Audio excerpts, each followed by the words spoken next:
প্রতিদিন আমার কবর আমাকে বলে, আনিস সাবধানে আসো, আমি কিন্তু পোকামাকড়ের ঘর, আনা বাইতুদ্দু, আমি কিন্তু এসি ওয়ালা রুম না, আমি দামি খাট পালঙের রুম না। কবর আমাকে বলে, আনিস আমি কিন্তু পোকামাকড়ের ঘর, আনা বাইতুল ওয়াহদা, আমি একাকী ঘর, একাকী ঘর, যে ঘরে আর কেউ থাকবে না, কেউ না, কেউ না, কেউ না।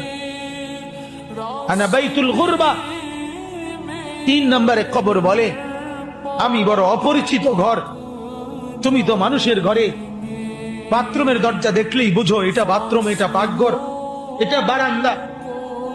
কবর বলে, হে আল্লাহর বান্দা, কবর এসে দেখে কিছুই চিনবা না, ডান বাম কিছুই পাবা না, আমি বড় অপরিচিত ঘর।